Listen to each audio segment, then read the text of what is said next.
Oh, hi everybody. Welcome to today's episode of Tommy Maroon Sports Show, episode number 132. We're doing Titans Bengals today because of the the playoffs and the AFC divisional round. Should be a fun one in real life. I can't wait to see who wins that one. First things first, let's get to the Cavaliers. Let's look at the players' stats. Now, of course, you might be wondering why I'm not in the studio today. Oh, I got snowed in. That's what happened. Snow happened around here. Oh my God. He's now in Chicago, Andy Dalton. Now it's Joe Burrow who's the face of the franchise, leading them to their first win.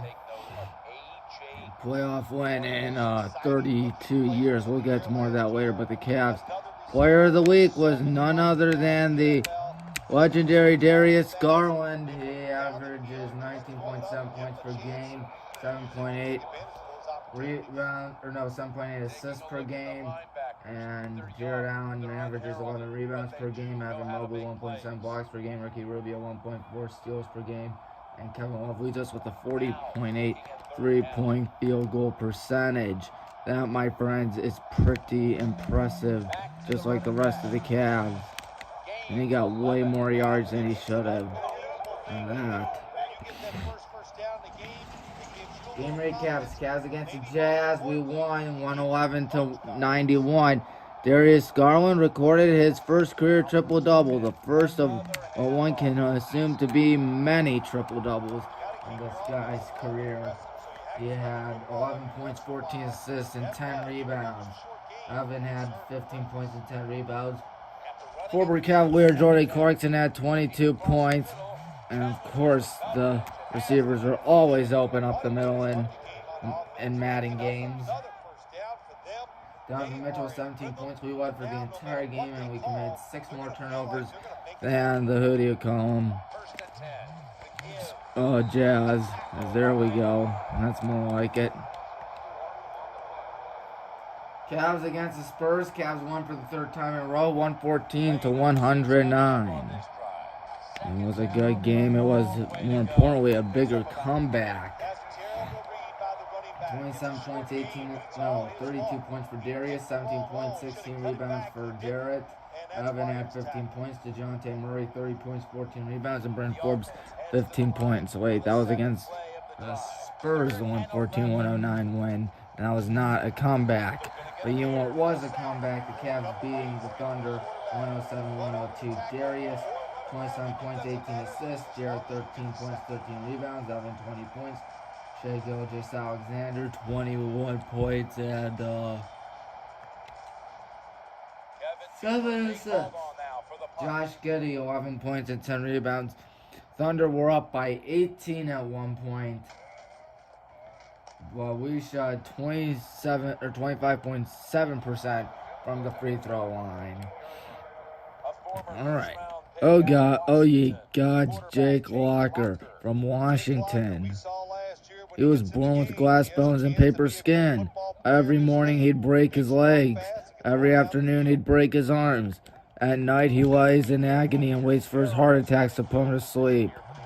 I got CJ2K, the Derrick Henry of his time.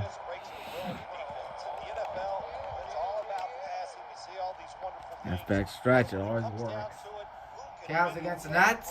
Cavs won again. You know why? Because the Cavs are going to the NBA Finals. You cannot deny it anymore. The Cleveland Cavaliers are going to be Eastern Conference Finals champions, as Chris Johnson is going to hopefully go all the way here. No, he doesn't, but you know what? That was a mighty good run.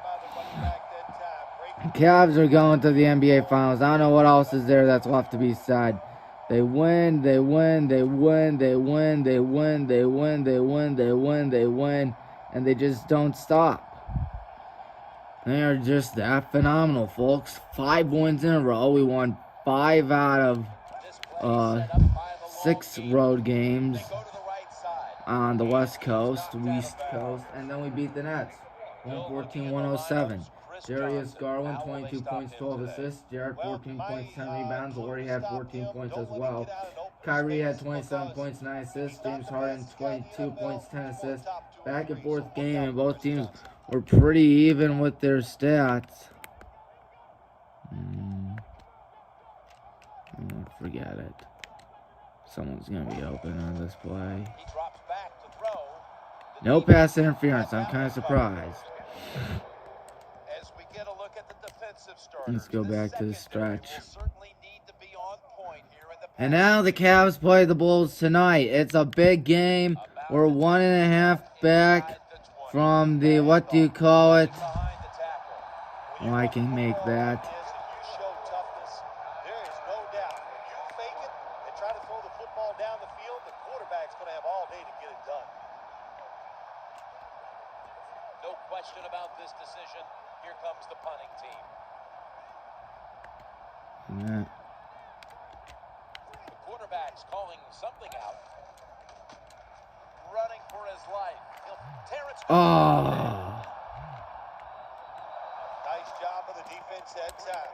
Yeah, the Cavs are going to NBA Finals. We're 1.5 out of the Chicago Bulls. It should be a good one. I cannot wait to see what happens tonight. And the Cavs, who do you call them? Cavs Raptors going to be on ESPN March 6th. It's about time the Cavs get some attention because the Cavs are 4th in the Eastern Conference, hosting the All-Star game. Everything's coming up Cleveland for the Cavs. And if you're not on the bandwagon, you're not a real Cavs fan. Like you're not a real Cavs fan if you weren't rooting for us back when we sucked. And I obviously am not one of those fans because I've been rooting for them ever since I was born. Anyways, Tommy's picks with the Super Wildcard Weekend. Bengals beat the Raiders 26-19. Bills destroy the Patriots 47-17. And then in the Sunday games, the Buccaneers defeated the Eagles 31-15. And then the 49ers beat the Cowboys 23-17 because for some reason Mike McCarthy thought it'd be a cool idea to run a quarterback sneak with 14 seconds left. Yeah, with 14 seconds left in the ball game, out of timeouts, up the middle, a quarterback draw play. They couldn't go quickly enough, and then Dak blames the refs instead of the stupid play calling there by the who do you call him, Mike McCarthy, and my God, the Dallas Cowboys have only won 3 playoff games in the last 25 years. The Cowboys are, without a doubt, the most overrated team in America. They are not America's team. They are America's overrated team. Oh, that is not a first down.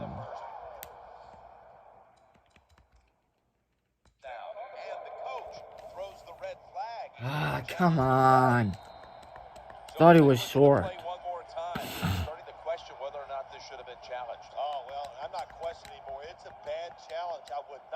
And so that was definitely a frustrating one if you're a Cowboys bandwagoner, because there are no such thing as Cowboys fans.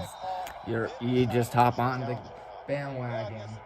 And the Chiefs mercifully ended the Steelers' season, finishing 42-21. Definitely taking care of business out at Arrowhead. They ran out of fireworks there, which was similar to a game they had earlier, like a few years ago, which they also ran out of fireworks. My goodness, that is just absolutely crazy. Then Monday night at SoFi, where the Super Bowl is going to be most likely held. As we stop them there, let's try to make them return it.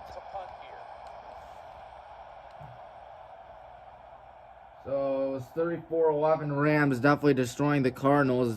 Quite embarrassing if you're a Cardinals fan. I know some of my friends are, and I just feel totally bad for them because they start off really well, and just like every other Cliff Kingsbury-led team, just blew it. So they won 4-2 this week, and the Chiefs and Rams were the only teams I predicted incorrectly. Otherwise, everything was fine. As this halfback stretch goes to Chris Johnson, if he can get a block here, he might be gone. I think he's gone. Halfback stretch, that's what it'll do for you, folks. If you don't play Madden, it's been the most broken play for the last 10 years in Madden. Madden 06 was the game that introduced halfback stretch. And on the PlayStation 2, it's not broken, but in this game, holy cow, it is. Ought to get a return on this one.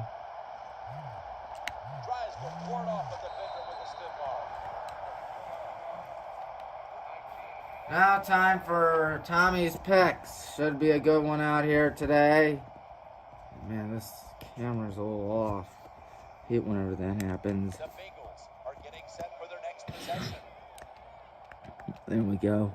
First, we're going to start off with high school boys basketball on Friday night and Saturday over the weekend, which includes the Highland Hornets on the road against Talmadge. I hate picking against us, but I just have a feeling that the who do you call them, Blue Devils are going to walk away with a win.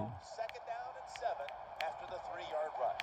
We're on a 2-game skid, unfortunately, having been destroyed to Copley and then lost to Avon last night. The team's still a very talented team, to say the least. Hopefully we can turn things around soon, but we'll see. We will see. And Andy Dalton is hit as he throws. Copley against Aurora, picking the Indians to win that. Medina's going to be mentor. Number 16, Olmsted Falls against Midview, picking 16, Olmsted Falls.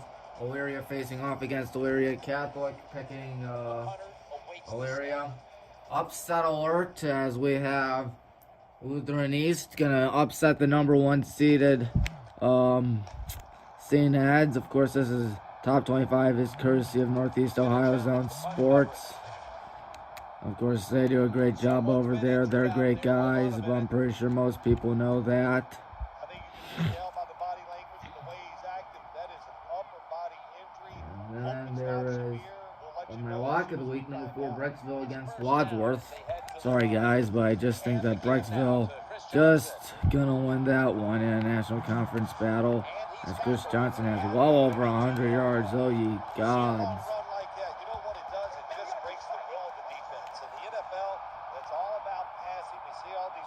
Hudson against 18, Twinsburg, picking Twinsburg, and number 8, Green going to beat number 15, Hoover. Number 5, St. Ives beating Benedictine. And I think we hit the 2-minute warning, didn't we? Yes, we did. Oh, 1 halfback stretch. And then Solon, number 22, being Strongsville, and North Royalton going to take down Nordonia. Of course, that should be a pretty good game nonetheless. And 180 yards today. That is unbelievable. Even without that 8-yard touchdown run, he has 100 yards. Never mind. And then high school girls basketball, Talmadge playing Highland. Lock of the week is going to be a, who do you call it, Highland Hornet victory, in my opinion. Should be a good one for the Hornets. We're undefeated on the campaign, led by a lot of freshmen. This team is just so talented that everybody knows them and everybody is fearing them for obvious and apparent reasons.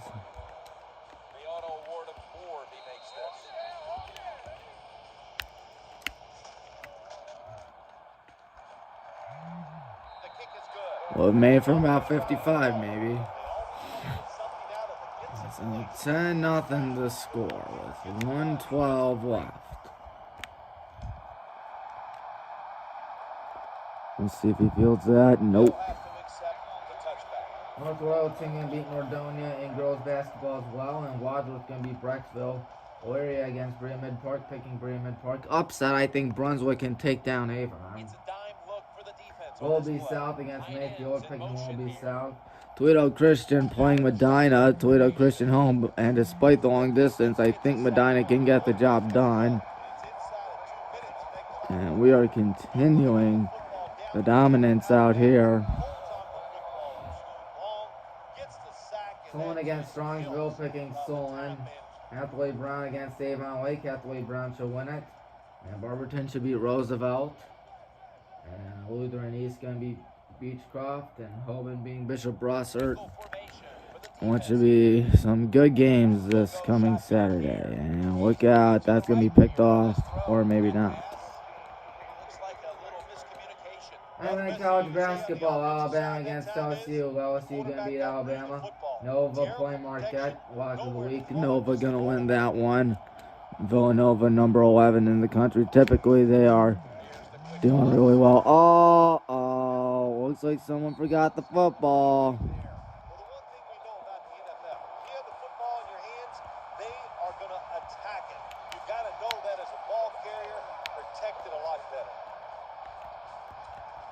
Time to go. A play type. Oh, we'll get the play. Kentucky against Texas A&M, and despite Kentucky being ranked number 12, I think Texas A&M is going to get the job done. And then Indiana against Purdue. Upset alert. Indiana should beat Purdue. Bowling Green against Akron. I really think Bowling Green is going to win it. As much as I hate picking against my Zips, I just have a bad feeling about it. And then you have Colorado against number 16 ranked USC. Picking USC to win that one. And then you have Cleveland State against Youngstown State. Should be a good one. Cleveland State wins. Number 8, Wisconsin against 14, Michigan State. Wisconsin will win that one. I'm picking Texas Tech to beat West Virginia. Number 2, Auburn against number 12, Kentucky. My pick goes with the number 2, Auburn Tigers, as Chris Johnson is short. And we are keeping the guys on the field.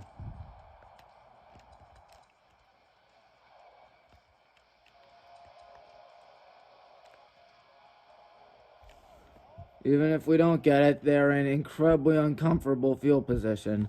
Just hop over the pile and you're good. Whoa! Got hit in midair, but he still got the touchdown nonetheless. Wow. That was crazy. Navy hosting Army. I'm picking Navy. Oklahoma against Baylor. Picking Baylor. North Carolina playing Virginia Tech. I am picking North Carolina. Number 17, Illinois against 14, Michigan State. Picking Illinois to win that. Duke gonna play Clemson. Picking Duke for the win. And then Temple against Cincinnati. Picking Cincinnati for to win that one. That's just a monstrous hit. Now time for the NFL divisional round. Who do I think is going to win this game in real life? I think it's going to be the Cincinnati Bengals.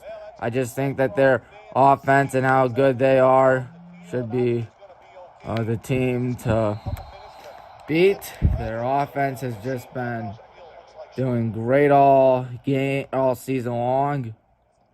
They're just fun to watch, in my opinion.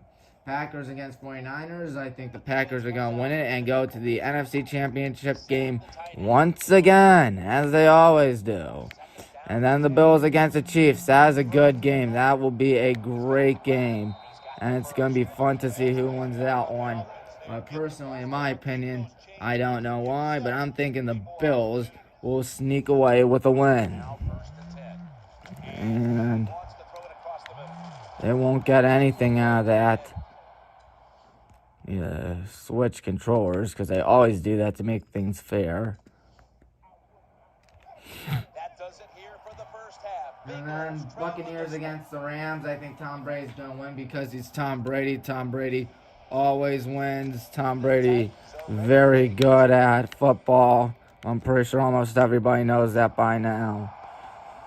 Well, guess we've reached enough time for today's episode of the Tommy Maroon Sports Show here on WCTV and Tommy Maroon Sports. Keep in mind, next season, Tommy Maroon Sports expands from Highland to BW. Hopefully I can do both. It won't be the easiest thing, I know that, but still.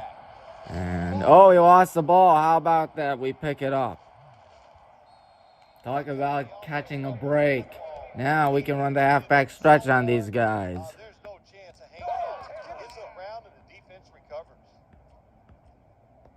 I said we can run something that resembles the halfback stretch, I guess.